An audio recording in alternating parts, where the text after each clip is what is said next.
Good morning, students. In History Part, Unit 1, today we are going to see about the Vedic culture in North India and Megalithic culture in South India. In this session, today we will see about the Vedic culture in North India and also to know about the origin and migration of Aryans into India and the sources of study relating to the Vedic age. Vedic age.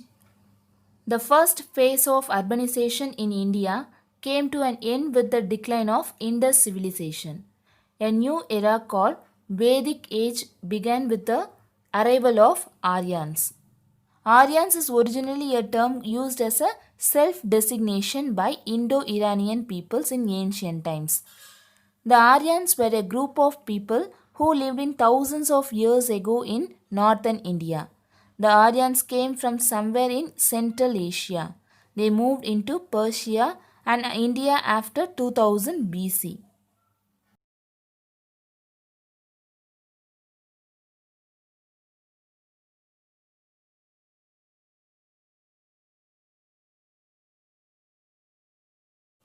Vedic Age. It is a period in the history of India between 1500 BC, BCE, 600 BC, BCE. It gets its name from four Vedas. Aryans' beliefs and daily lives are described in the four Vedas. Veda means knowledge. The Vedas are composed of the Rig, Sama, Yajur, and Atharva Vedas. The Aryans were Indo-Aryan language speaking, semi-nomadic pastoralist. Nomadic is nothing but a way of people who do not live continuously in a same place. Nomadic pastoralist means they depend on domesticated livestock. They came from Central Asia in several waves of migration through Khyber Pass of Hindu Kush mountains. Cattle rearing was their main occupation. Slash and burn agriculture. It is a farming method that involves clearing the land by cutting and burning all the trees and plants on it. Cultivation is done, therefore, a short time and then abandoned. People then move to a new piece of land for cultivation. Most Aryans were nomadic cattle herders. They practiced slash and burn agriculture, then they cut the trees on a plot of land to create the field. After, when the vegetation had dried, they set it on fire. Let's see the time, spread, and sources of Vedic culture. Geographical ranges North India. Period Iron Age. Time 1500 BC, BCE to 600 BC, BCE. Sources Vedic literature. Nature of civilization rural. Let's see Aryans and their home in India. Aryans of the Rig Vedic period were semi nomadic. They were basically pastoral people with cattle as their main source of wealth. Pastoral people is nothing but a people keep animals such as cows and sheep to feed off the land.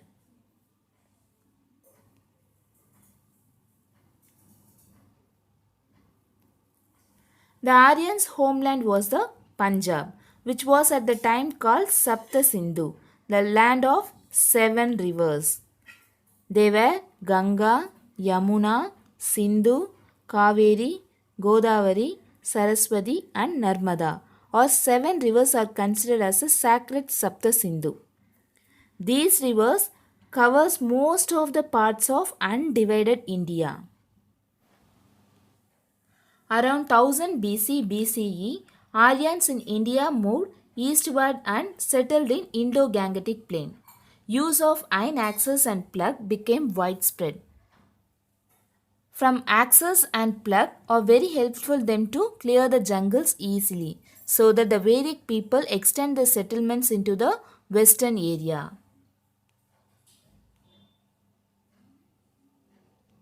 Students, this Vedic literature can be classified into two categories such as Shruti, Smriti.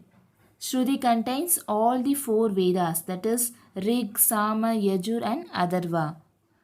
And then Brahmanas, Aranyakas. Aranyakas are the third part of the Vedas. It means forest.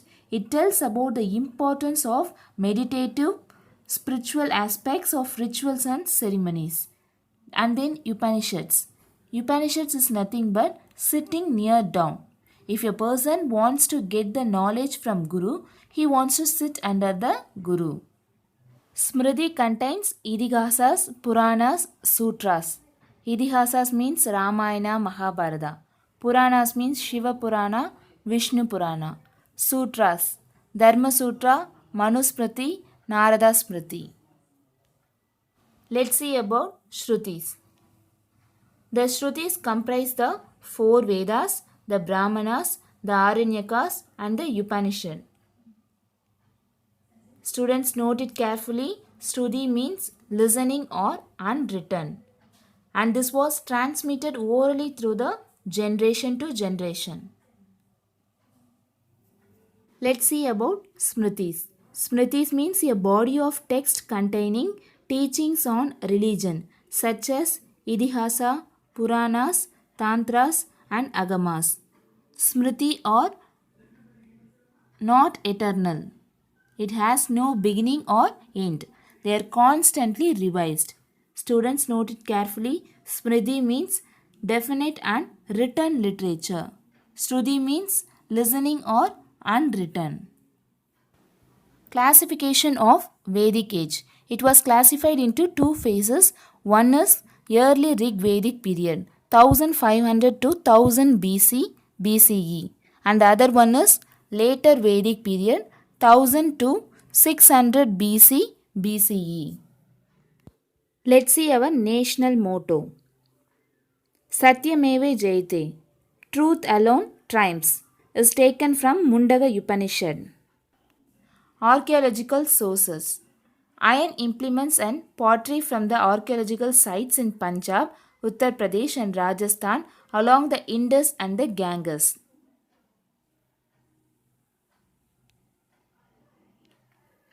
Let's see the Vedic culture of polity and society. The Rig Vedic polity was kinship based. Kinship based polity is nothing but it is commonly found in tribal societies. The rule and the power should be distributed among the family members alone. And then Kula. Kula means clan, was a basic unit of the polity.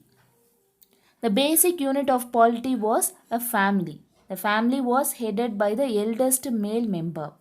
Several families joined together to form a grama. Grama means village. Grama was headed by Gramani. A group of villages was called Vis. Vis means clan and was headed by Vishyapati. Rajan was the head of the Jana. Jana means tribe or people, and he was addressed as Janasya Gopa, guardian of the people. There were several tribal kingdoms. Kingdoms means Rashtas. There were several tribal kingdoms during the Rig Vedic period, that is Bharatyas, Matyas, and Puras. Let's see about the responsibilities of king during early Vedic period and the later Vedic period. The main responsibility of the Rajan was to protect his tribe. Rajan means what? King. Tribe means people. The protection of the people was a primary duty of the king. His powers were limited by tribal assemblies, namely Vidata, Sabha, Samiti and Gana. The king was assisted by the number of officials. They were called as Vidata, Sabha, Samiti and Gana. Of these, Vidata was the oldest one.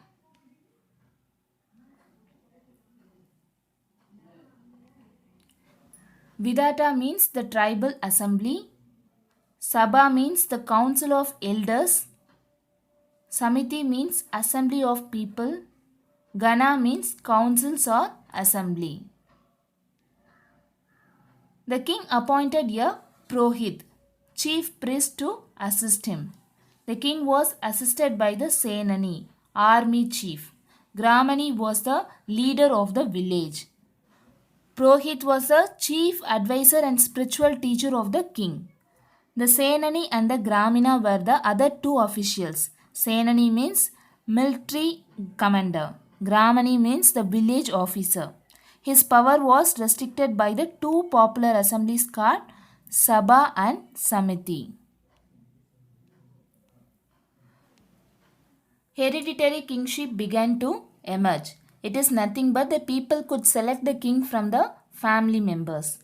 In the monarchical form of government, the power of the king increased and he performed various rituals and sacrifice to make his position strong. It is nothing but the titles such as king, queen, emperor or empress. This means when the king or queen dies, a son or daughter will rule the country. Bali was a voluntary contribution of the people to the king. In the early Vedic period, the tax was voluntarily given to the emperor. Let's see what is meant by Bali. A tax consisting of 1/6 of the agricultural produce or cattle for a person. Let's see the importance of Samiti. The importance of Samiti and Sabha diminished and the Vidata completely disappeared. His power was restricted by the two popular assemblies called Samiti and Sabha. The king did not enjoy absolute power in the early Vedic age as there was a tribal kingship. Bali was treated as tax and collected regularly. In the early Vedic period, Bali was voluntarily given to the king, but in the later Vedic period, it was collected as a compulsory. The Kuru and the Panchala kingdoms flourished, and large cities like Ayodhya, Indraprastha, and Madura also emerged during this period. Let's see the social structure during the Rig Vedic periods was patriarchal in character. The Vedic family was patriarchal. Fair complexion Aryans called Dasyas, dark complexion called Dasas. Early Vedic society can be classified into three types. Vis means general public. Kshatriyas means warrior class. Brahmanas means priestly class. General public were called as Vis. Warrior class is nothing but who experience in war and battle. They were called as Kshatriyas. Priestly class is nothing but leading prayers or other religious functions. They were called as Brahmanas.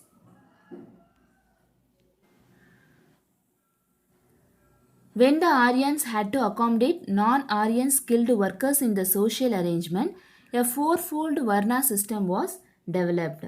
In the early Vedic society, there were only three divisions, Vis, Kshatriyas and Brahmanas.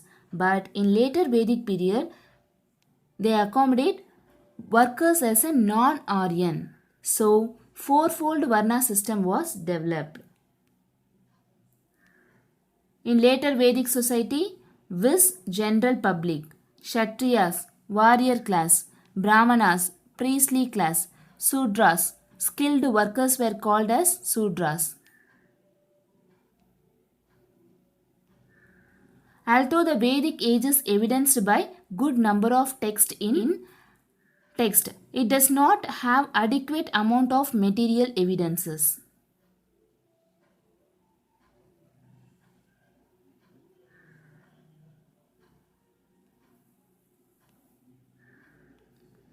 Let's see the status of early Vedic period and later Vedic period. The wife was respected as a mistress of the household. Child marriage and sati were unknown. There was no bar on the remarriage of widows. During the early Vedic period, women enjoyed a position and they were treated as equal with men in every walk of life. Without the wife, they could not perform any rituals. The women were given education like men. Monogamy was a usual rule in the early Vedic period. Monogamy is nothing but married to only one person at a time. But in the later Vedic period, the women were denied right to inherit property from their parents. Usually, the property passed from father to son, and the daughters were not given any share. Women were not participated in any rituals in the family. The rules of marriage become much more complex and rigid, and the polygamy also exists in the later Vedic period. Polygamy means practice of being married to more than one person at the same time. Polygamy became common. Widow remarriage was not encouraged in the later Vedic period. Education was denied to women, but in the early Vedic period, women were given education like men. Intercaste marriages were spurned. Let's see the economic life of Vedic period. Economy in the Vedic period was sustained by the combination of pastoralism and agriculture. Occupation of Rig Vedic Aryans was cattle rearing, carpenters, potters, smiths, weavers and leather workers. Ochre colored pottery OCP was attributed to this period. In the early Vedic period, ochre colored pottery was attributed. The people were domesticated horses, cows, goats, sheep, oxen and dogs. In the later Vedic period, the Aryans tamed elephants apart from cow, goat, sheep and horse. In the early Vedic period, they domesticated only horses, cows, oxen, dogs and sheep. But in the later Vedic period, they domesticated elephants also. In addition, there was also jewelers, dyers and smelters. In the early Vedic period, the occupation of Rig Vedic Aryans was cattle rearing, carpenters, chariot makers, potters, smith, weavers and leather workers. But in later Vedic period, there was also included jewelers, dyers and smelters. Pottery of this period was painted by grey ware culture.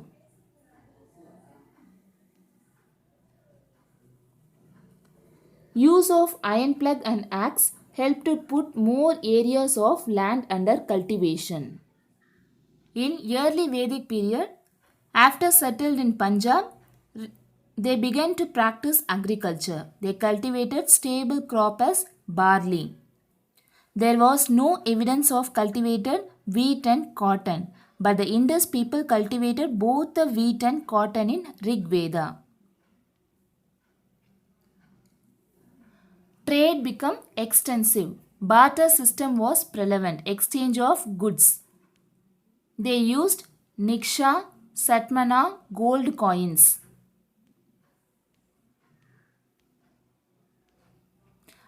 And Krishnala, silver coins for business transaction. In next class, we will see about the education and religion of Vedic period and the megalithic culture in South India. Let's see today's activity.